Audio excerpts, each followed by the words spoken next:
get started as soon as we are live streaming now. And you can click that on. All right, perfect. Good afternoon. Just want to welcome everyone to today's Strategic Planning Committee meeting. And I believe, I just want to verify with Jennifer, I know we have minutes from our previous meeting. Have those already been approved? Okay. All right, perfect. So you do have minutes from our previous meeting. And then the next item that we're going to go over is our review of goals and objectives. So I really, first just want to note and that I appreciate all the thoughtful feedback and collaboration that's gone into shaping this strategic plan. Staff have refined it through multiple rounds of input, and this began with our board convening at the Danville Science Center a while ago, and it looks really good. So before we send this to the board for approval, which we will be a part of at our next board meeting next weekend, I wanted to give Joe and staff an opportunity to share the plan's timeline, key measures, and then we can open the floor one last time if there are any major concerns or factual corrections. So I'm going to turn this over to Joe.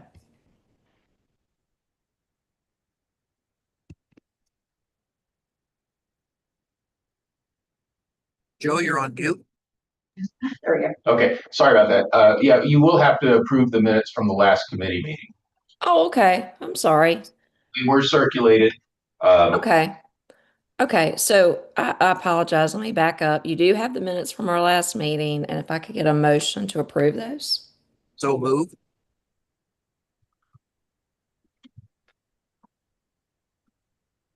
In a second. We need a second from Lisa. Yeah, we'll need a second from. Are we on? We're on. Okay, yeah, we'll need a second from Lisa. She may have had to step away for a moment.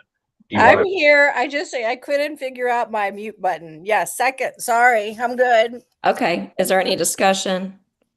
No All in discussion. favor, say aye. Aye. Any opposed? Okay, so the minutes have been approved. Thank you for that reminder. And now we will proceed to the review of the timeline and measures from Joe and then other staff as necessary. Okay, getting Jennifer to share our screen, and if you would, we'll need to go down. Art, the version that was emailed out, that was not with your particular edits in it. They have been incorporated. So you will see in the next iteration that we send out for the full board that it will end up incorporating many of your suggestions. So thank you for providing that. And actually see the gizmo here. A little easier. All right. So what I want to do is, and I wasn't planning on walking through everything step by step, but what you'll see is that for each of these, we do have an approximate timeline, or it's something that's going to be ongoing throughout the duration of the 2025 to 2030 timeframe. And going back to some input provided by, I can't remember if it was Melanie or Lisa or both of you, when we put out the final PDF next month, we do have an assortment of images that show community engagement by our curators, educators, and other staff involved, say, in festivals. So it'll include things such as homeschool, our outreach programs, at the museum programs, the aforementioned festivals, and so forth. And others, so we will indeed have that. So they've been incorporated in here, and I think all of these are reasonable. There are projects such as VMNH Waynesboro, we don't control everything, so we have an optimal timeline in there, and we will certainly work to be agile. So I don't want to just rush through this, but what I really want to do is to get board input on how we use this going forward. So we, of course, have the verbiage, we have the objectives, we have the approximate timeline for each one. But what I want to do is to get your specific input on a hypothetical director's board report, which I hope will create some consistency on my end and will make things easier and more informative for board members on your end. So it'd be a 3-part board report starting, Well, it'll start in February. We obviously have a board meeting next week, so we won't get to this quite then. But the first part will simply be what I normally do is I provide a narrative. So a brief couple of paragraphs on successes, opportunities, challenges, threats, and so forth as a chance to celebrate some of the specific achievements by the staff right up front. But then what I would like to do is to move into a dashboard. And we're tinkering with this, but basically what we have, this is of course divided into two strategic priorities of achieving mission and great sustainable impact, with the kind of horizontal axis representing approximate inception to completion of initiatives. So if we just start up here, again, this is all hypothetical. This is maybe what a report might look like sometime during the second or third year. If we look at objectives 1 and 1.1 and 1.2 here, you notice that we have a couple of green arrows. One's a little farther along than the other. This would be an example of projects going well. If we look at 1.3, 1.4, we've got a project in 1.3 that's off to a slow start. Well, this gives us an opportunity to report to you why we're off to a slow start and what our corrective measures may be. In objective 1.4, we've got a project that's a little different. It began to move along just fine, but then has hit a snag. Again, it gives us a specific opportunity to communicate with the board about challenges. And then, of course, 1.5 is self-explanatory. It's a project that's gone nowhere. Well, why is that? There might be a reasonable reason for it, or there may be challenges that the board can help with. If we go down here to a couple of other examples in objective 2.1, this long red arrow suggests a project that made great progress, but then suddenly hit a snag. Right, so that's a different example. 2.2 would be an example of a project either nearing or at completion. 2.3 is a project that we didn't do much with because it's a timing thing, but we got started later in the strategic plan. So this wasn't meant to be specific dates or anything, more along the lines of basically how we see the project coming along. We didn't want to put percentages or anything to that, but we can certainly address questions. Well, how come you do have a very long arrow there? You know, can you justify that long arrow, the short arrow, or whatever? You know, so this would then be followed up with a second short narrative that would call out the protracted objectives and how the board could help. So these are objectives that we're just not making the progress that we think we should, and maybe we can find ways in which board input or direct support might be able to help. So as far as director's report going forward, how do you all feel about that? Is that something that you would like us to see? Again, we're tinkering with the actual presentation, and we are also open if you know of specific examples of dashboards other institutions used. Well, I think on the surface, it's clear. As you said, I'm sure once we all get into it, it's going to require a little bit of refinement, but I think it's well on the way to clearly communicating where we are on different steps in the process of 5-year plan. Thank you, Art. I would very much like direct input on this because, again, the whole point of us doing this is to make it easier for all concerned to be more efficient in our communication. And this, of course, is something we also would be sharing with the foundation board. So, so if you all, along the lines, give direct input, we can tweak the presentation or modify the presentation as appropriate to make it all the more effective. Yeah, I think if the communication is, sorry, Lisa.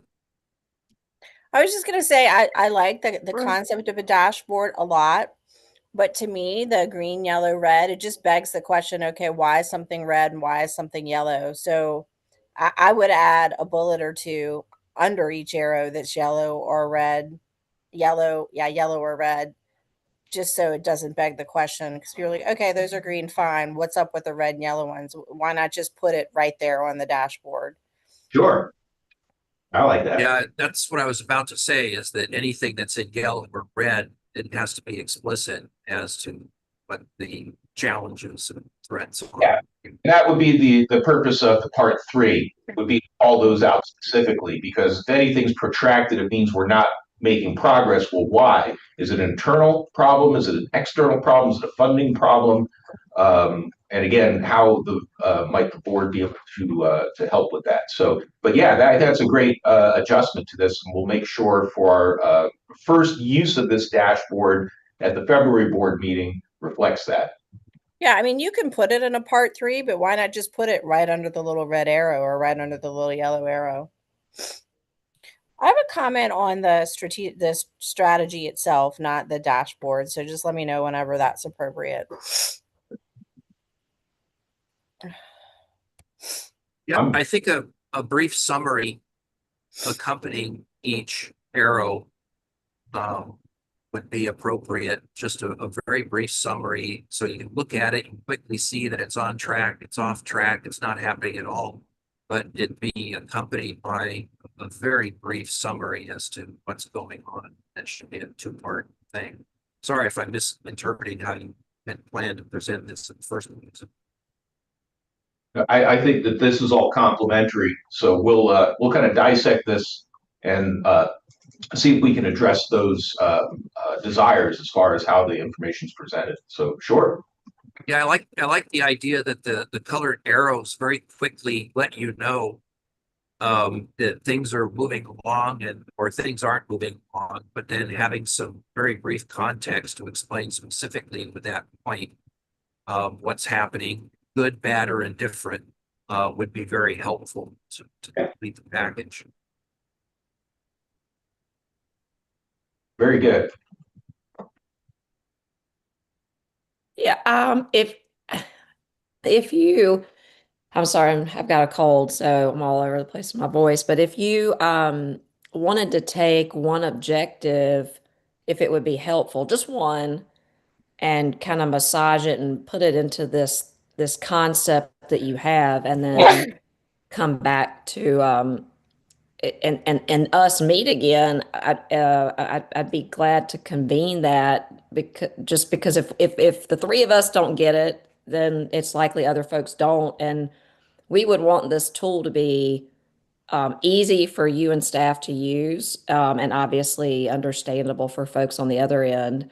And I thought you did a great job with the last strategic plan and providing updates, and didn't necessarily have this tool, but I clearly understood the progress we made. So I don't want to overcomplicate with a tool or colors. If there's, however it is easiest for you to explain, and however we can be helpful as a committee to review a concept without you spending tons of time, we'd be glad to do. I hope everyone feels that way. Well, that goes along with the inspiration for this, so to speak. And basically, we'd be taking the same document and modifying it as we go along, which would make things consistent and I think simple for both the staff and the board. So yeah, let's do that, and we'll get a adjusted version of a single objective and its color code and so forth out to you to see how that's received by you as board members. So that's great. Thank you so much.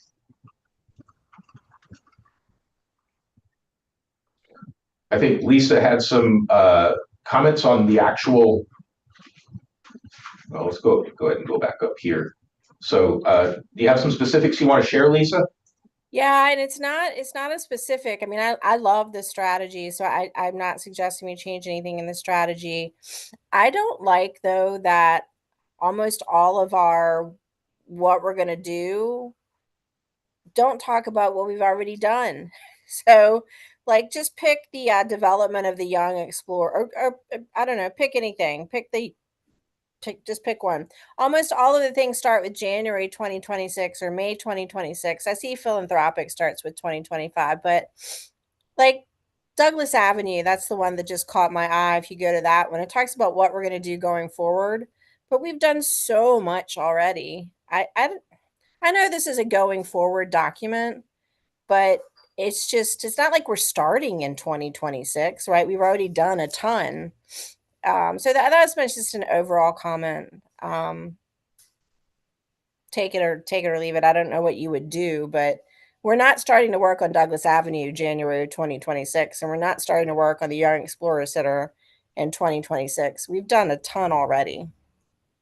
I think it would be a great tip of the hat for the people who've been involved in the work, Lisa, to show that, the work that they've done has gotten us to this point. So I'm happy to add that. We have that. We can go ahead and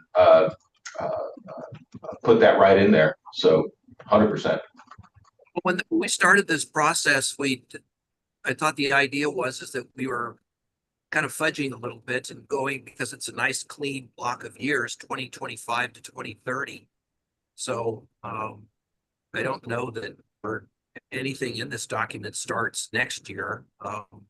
There's no reason not to include things that happen this year because it's the plan for 25 to 30. Admittedly, we're getting a little bit of a late start in putting it together for that, but like I say, it was sort of what was discussed early on. That was kind of a nice clean block, 25 to 2030. So I can see why we can have a few things in there as already accomplished, but if we're making this 2026 on, then maybe we should be more precise about that in our presentation from the very beginning. Okay, I think we can put something in there that addresses all of that. You know, I think it would be not. You know, I think some of this is really, you know, put in there for brevity's sake, but at the same time too, we can always add, you know, some of the precursors to the work that you see here. You know, because it has been quite a bit. So yeah, I'm comfortable. Yeah, I think it's important to be clear how we've come along on these things and blow our horn when we can. But you know, let's just be clear what we're talking about in terms of the document itself. Is it going to be 2026 to 2031 or 2025? You know, it's not that big of a deal, I don't think. No, if as we kind of get this together, these revisions and whatnot, if it makes sense, I'll go ahead and recommend it. You'll see that reflected in the title, or we'll just keep it as we always had. You know, so we'll determine that along the way. But in the end, you know, if there's a strong feeling one way or the other, we can accommodate it. Well, this is a follow-up document to what we've been following, so it just makes sense to have that seamless Yeah, time presented. yeah. So That's in my comfort zone too.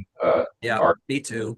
All right, cool. I was just going to mention two things. I mean, an easy way to accomplish that would be to include a section building on success and just note in the document up front that this is building on the success of, and note those things. And you could link to the previous or current strategic plan if that PDF is still available online.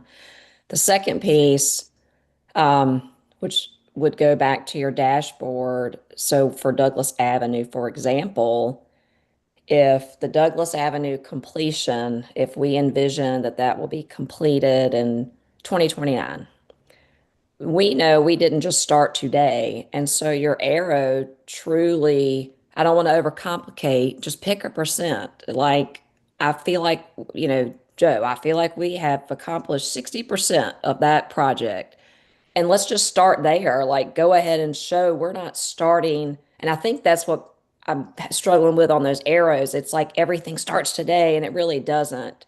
Right. So I don't want to get complicated though, but I would respect y'all's decision on what percent are we at, and note in that continuum, that arrow, that to through 2025 we completed 50%, 40%, and we've still got work to go, you know, stuff to do. So Well, that might be what the line or two summary under each arrow would clarify, is that you've got a green arrow there, and you could say that this project is 60% completed.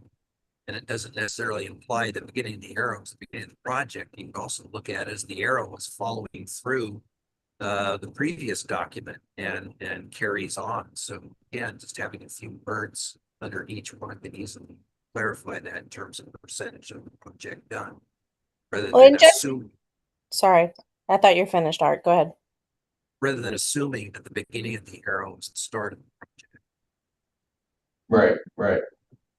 So just to be clear, my comment wasn't about the dashboard, it was about the narrative, it was about the document. But Yeah. yeah, okay. So yeah, what I'm gathering from this is that we can make note of up here of what was done to lead up to where we're at. Yep. Can link back to the last strategic plan. Same thing down here. I think in listening to you all, what I'm inclined to do is to provide a simple one-page, unannotated dashboard, kind of like this, which of course will change over time, and then provide a second one immediately following it that's kind of expanded. So it's the same thing. It's just that we have these notes or asterisks or bullets or whatever makes most sense following each one of these arrowed areas, you know. So we'll put it together that way, and then if that might be kind of a little too much, and if that's the way the board feels, we can eliminate some of it. But I think in both cases, we can link back to the last strategic plan, which is still online, right? Yes. Yeah.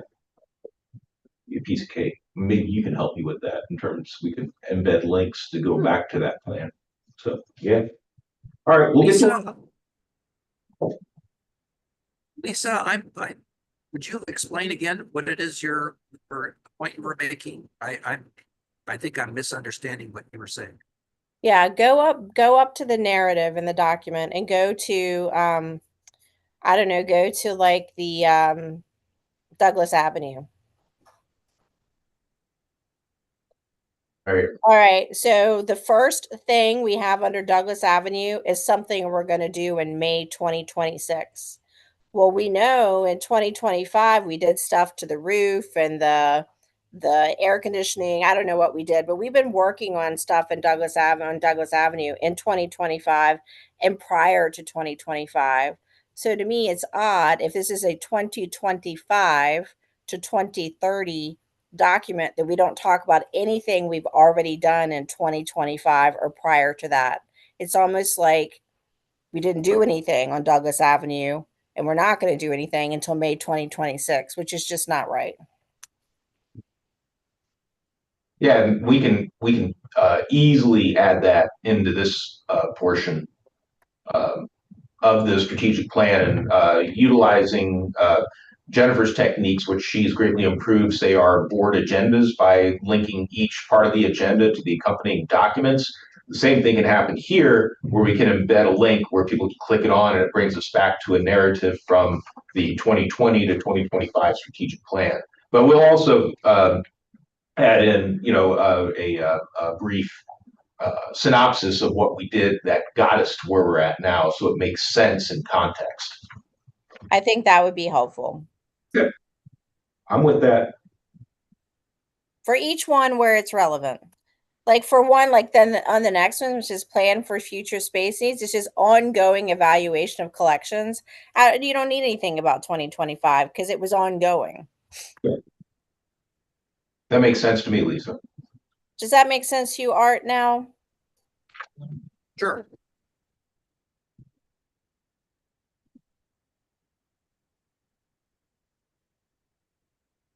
Right, do you have anything else that you'd like to talk about in terms of the measures, the timeline, the dashboard, and so forth, before I turn it over to some of our staff to kind of look in the crystal ball?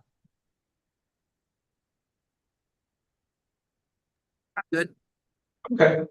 All right. Well, what I'd like to do, I know Jonathan has kind of pieced together from different sources kind of a projected look at the Virginia economy and basically the overall environment going forth that we will be faced with in the upcoming next few years. So, Jonathan?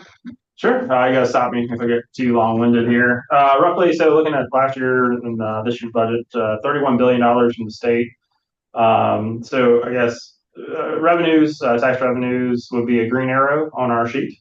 Looks like we're ahead 5.1% year over year as far as what we're taking in. So $561 million.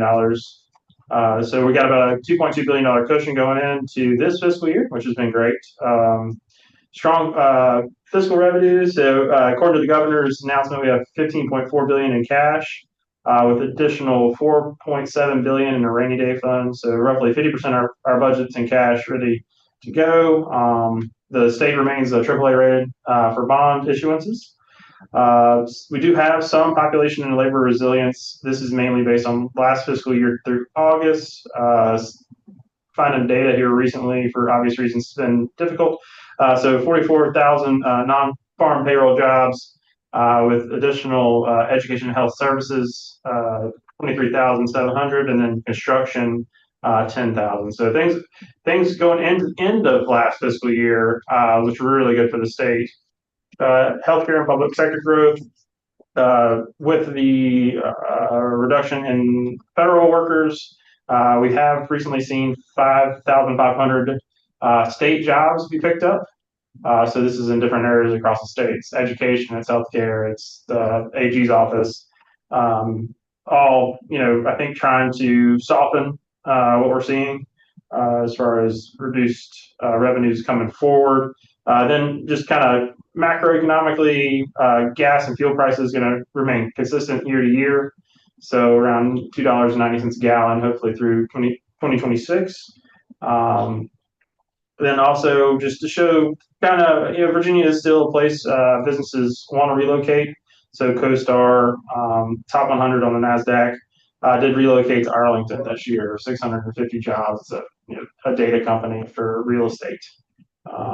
Then let's see. Now, kind of the headwinds. I think there's a great article, Cardinal. The GDP fell from 6.2 to 1.7 from 24 to 25, and then additional forecast just thinking that we're going to hover around that 1%. So we're losing a lot of the federal contractors. We're losing a lot of the Northern Virginia, the funding coming in. With federal and military making up 66 billion of our gross domestic product. It could be a huge chunk, and kind of systemically, it's going to be systemically interesting. I don't know if it's good or bad, it'll be systemically interesting. We will see, according to the Bureau of Labor Statistics, their forecast, we've already seen unemployment rise to 3.6, August 2025, looking for going forward 4.7, and then finishing out calendar year 26 around 5%. Then we saw that. Then we're seeing that. Of course, the unemployment is roughly 30,000 high wage jobs from the Northern Virginia Hampton Roads area. So there's regional imbalance population for the state of Virginia. So most of the population, Northern Virginia, and that makes up 42% of the state general fund revenues. So that's military contractors, federal workers, et cetera. And that poses obvious threats moving forward over the next 2 years into 3 years. We've also seen manufacturing trade weakness. Port of Virginia, we've seen that has dropped. So traffic through the ports dropped by 8%. So you're huge amount of funding and also material goods to be sold in the area due to declining consumption and tariff pressure. And then see consumer restraints. So household incomes trail inflation as they have. Delinquencies are up, and repossessions, vehicle repossessions are also hitting all-time highs. And then just on top of everything, it's kind of outside of good tailwinds or headwinds. The politics, there's going to be a changeover come the first of the year. So learning curve, neither good nor bad, just an effort to get up to speed over the next 6 months. There's a lot to be done and big decisions to be made. So all that said, roughly, I think level funding with the addition of just cost of living wage adjustments. So 3.8 million appropriation for us. Yeah. So for us, 3.8 million to 3.9 million to be our general appropriation going forward. So it looks in line. I think the 14 or so billion dollars in cash and the 4.7 rainy day fund is really helping stabilize our appropriation as a museum of natural history. So we're good for now, but we need to be cautious going into the future. Is really, I think, the take home of what we're getting out of all this. So at the moment, you expect the upcoming appropriation to be the same or reflect a percentage increase based on? It'll reflect a percentage increase based on the cost of living adjustment for staff. And I don't think there's not going to be any big project money coming forward as far as our museum in Martinsville. Yeah, and and we also have to keep in mind that We do have, and this is all part of what's going through the Waynesboro Advocacy Committee right now, but we have our request in to move that project capital construction pool. We have a governor coming in who is probably not going to be well aware of the project. She's been here. In fact, Melanie met her here a while back, but it was less than a year ago, I think.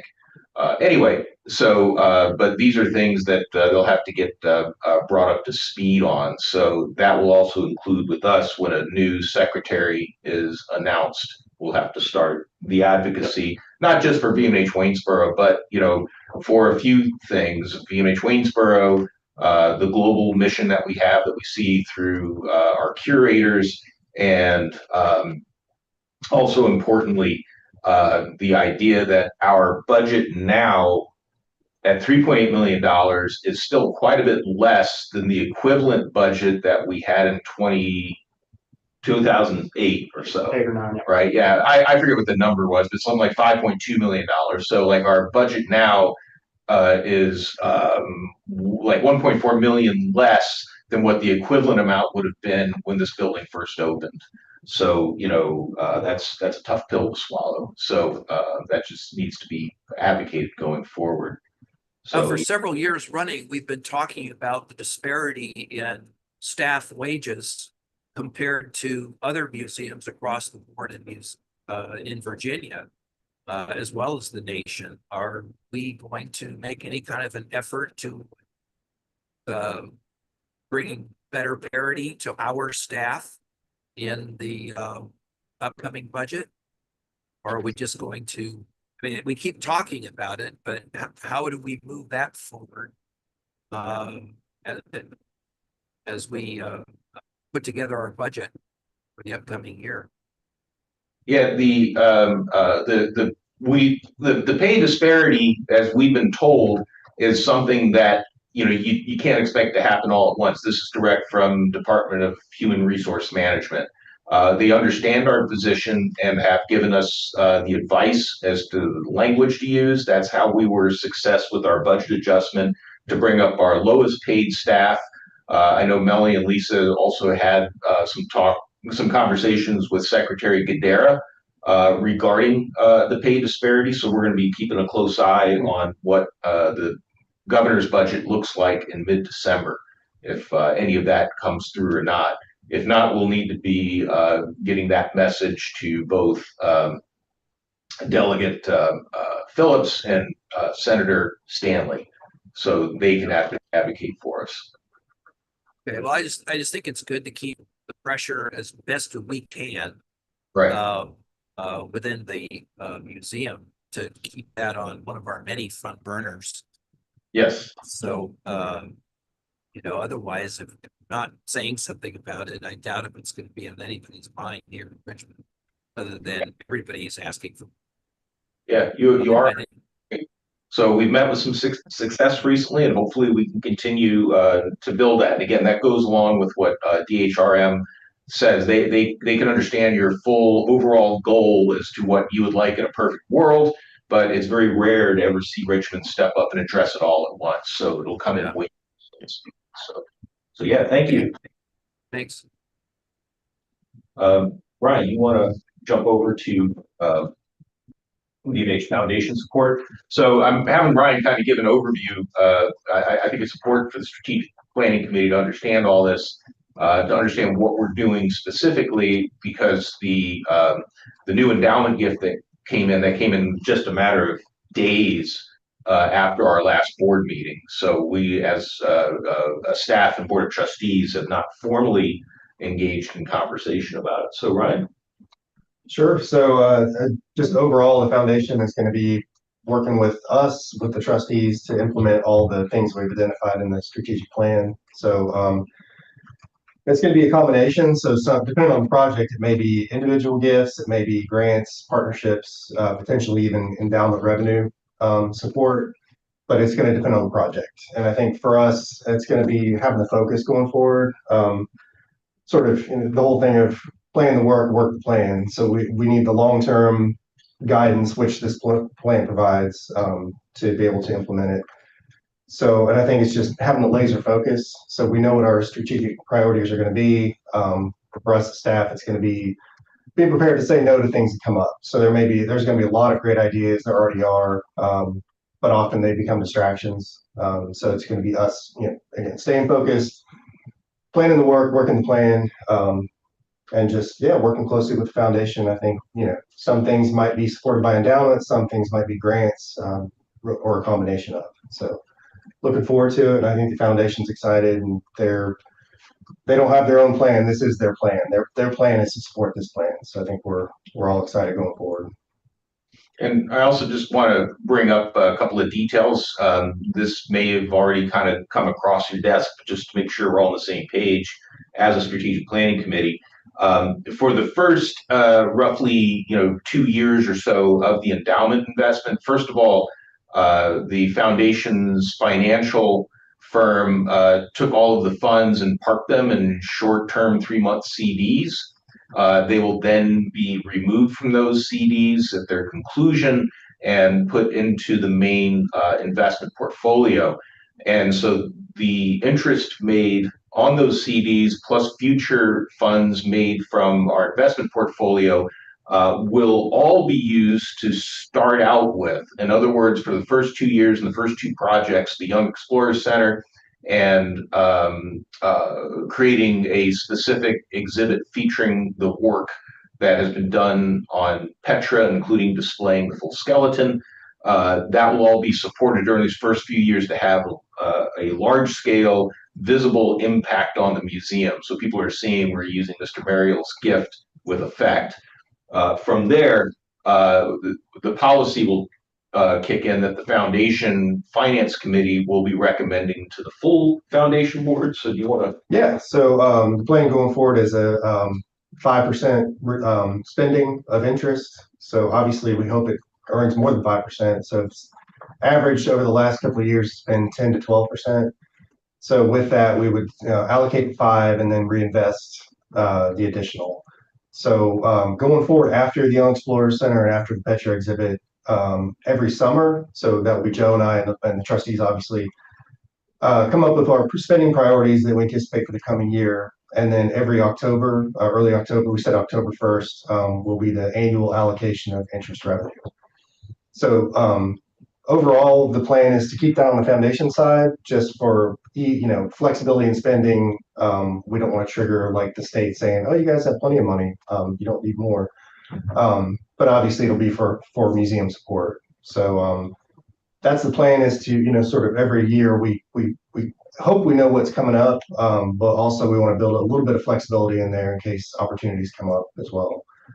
And then going forward, that'll be a once a year thing. So starting out, it may be probably 250 to 300,000 each year, which sounds like a lot, but obviously if we try to do everything, we'll do nothing. That's what often happens. So we want to focus, again, keep that laser focus on the mission, while also being flexible for opportunities. So it's exciting. It's a good problem to have. Yeah. All right. So that's where we're going there. So Melanie, I suspect we've concluded that part of the agenda with the foundation support, unless there's a specific point to be brought up. No, I think that's great. Thank you. And so now we're going to move to open discussion, which goes back to you, Joe, with regards to the development of a museum app. Yeah, this goes beyond the strategic plan. This is more of a day-to-day operation kind of thing, but it is new for us, and it potentially has some very positive ramifications for us. So we've picked the brains of some of our local foundation members, as well as others. We've talked to our local tourism officers and so forth. So you're all familiar with museum apps. You go to visit a museum, you can download one, and that enhances your visit.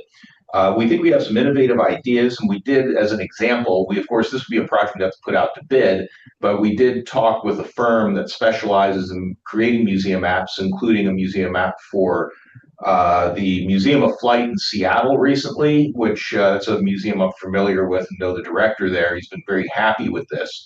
It does provide some additional capability in terms of visitor engagement, including some intriguing AR possibilities, augmented reality, where you let kids engage with the museum in a new way while still being a part of the exhibit experience. And adults participate in these things too, to be blunt with you. These are not just specifically for children. And so, we brought this up with Zach, and he was like, "We need if we want to continue to grow and evolve as a modern museum, and the app is going to be the way to go." And so, what we're looking at as an approximate cost is about $5,000 to develop the app and launch it, and then I should have wrote this down. 600, yeah, it's 600 a month. It's almost like a subscription to keep it running, and you sign a 3-year contract. This is all very standard. So if we provided funds for the development and the launch and the maintenance of the app, plus a marketing program for Zach to ensure that people are getting this app and so forth, and utilizing it, we're talking about $50,000 over 3 years.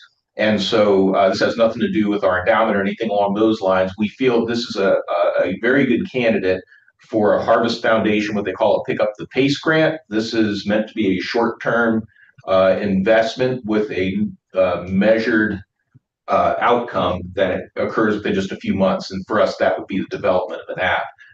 So we think we could go with those funds, and at the same time, too, ask the Tobacco Commission for a match and get the $50,000 that we need for the app, its launch, its maintenance for 3 years, and a marketing budget for Zach to push the app. And so I just wanted the strategic planning committee to know about this. It kind of straddles the line between day-to-day work, but also it goes directly into the strategic plan, because it will help address some of the specific objectives mentioned therein. So if you have any specific questions, I'm happy to do my best to answer them with the information I have at this point. But this was more of just getting some information out there so you know what would be coming down the line with this. And so the nice thing about it is I would guess we have 60% of the information, if not more, already in hand. We just hand it over to the development company, and then they package it. And it's something that doesn't replicate the website or social media, but is a direct complement to it.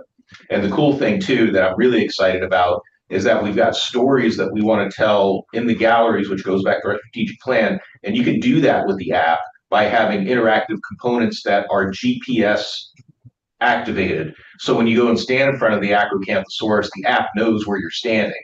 And then you get a special experience that involves maybe like a little video by Adam on there, some added information you can't get in the galleries, or with the kids' engagement in a specific kind of scavenger hunt type game that engages them with the exhibits more deeply. So it should be a nice addition to our visitor experience for sure. Thanks for sharing. That sounds super exciting. An app is a great tool. And I think the funding sources you mentioned, particularly with the Tobacco Commission, I mean, just expanding STEM education in rural schools, promoting regional tourism and the heritage, and then just using digital tools to engage communities in science. And you mentioned the GPS piece. So sure, you can use it while you're in the museum, but then you go back home and you're like, let me show you what we saw today. I think it is a great tool, and it's all tied to analytics of which you could use. So I think this sounds great. Yeah, Melanie, I didn't even get to that, but that was part of this firm's presentation, and they're all kind of the same. I've talked to different people who've developed apps, and the consultants all have about the same price, and they all perform about the same service. But every single one gives you some very specific gallery data. So you can look at things like 12 times what works, what doesn't, what engages people and what doesn't. And then there's even further information that can be gathered, kind of like the complement what we already do by gathering zip codes and so forth. So, yeah. I realize this isn't supposed to be a repeat of the web page, and that makes perfect sense. But I'm thinking, might this be an opportunity to connect, another opportunity for us to connect the public with our digital publications? I don't know if not being an app user myself, I don't know if that's the kind of thing that is addressed in these sort of things. So I don't for know that that really came up for discussion, Art, but it's a good point because that's part of the not the information, but the content that we already have, and so we'll certainly bring that up. One thing that we were warned with is don't make your app too big, so there has to be a certain level of agility, otherwise the user gets bogged down in navigation.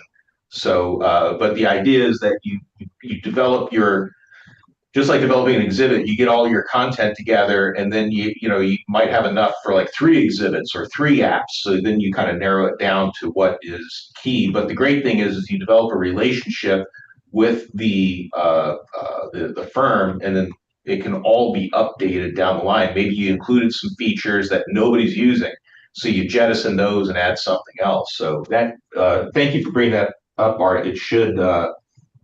Uh, it should go on the pile of consideration at least. Yeah, if nothing else, it just provides awareness of it rather than, physically allowing the user to download PDFs or whatever. But it would be useful to at least make people aware that otherwise wouldn't be that, this service exists. And just as importantly, it is VMNH specific. It's us. It separates us from everyone else. And Right. Like about the collections, the publications, the scientific expertise, the Virginia science standards of learning that we covered, and so forth. That is kind of our bailiwick, and it kind of broadcasts what we're good at. This is Lisa. I will just add, I'm so glad that we're developing an app. I think you have to be sort of in this modern age, but I don't use apps. I try not to use apps as much as possible. It sounds like Art isn't a big app person either. So I would just ask that you please not get rid of things that perhaps people of our generation still use, like the website, like a brochure, like things beside the exhibits that explain what they are. So you don't have to use the app to digitally get what the exhibit says. So I think we need to be app friendly, but I also think we need to be non app friendly. So that would be my only piece of advice as we go into this app world. Okay. Yeah, there hasn't really been any discussion about retiring something, there will admittedly be some extra chores that educators and curators have to do. They have to sit down and record their videos. Ben had always done Ben in Nature. Adam had done Tales of Ancient Life and so forth. So basically, we're taking that, repackaging it, and creating the app as an additional resource. So I think we're on the same page, Lisa. Yeah, and I'm not saying you were planning to get rid of anything, but I've been to plenty of places where you can't do anything without the app. If you had to download, you go to a conference, the only way you can know what the sessions are is by downloading the app. So I Right. don't want us to get to the point where the only way you can access the museum's bounties is with an app. A lot of people don't do that or don't know how to do that or hate doing it and won't come to the museum if they have to download an app. Right. Fair enough. Fair enough. They'll just have to wait us out until we're all dead and gone. I think they're going to have to, Art.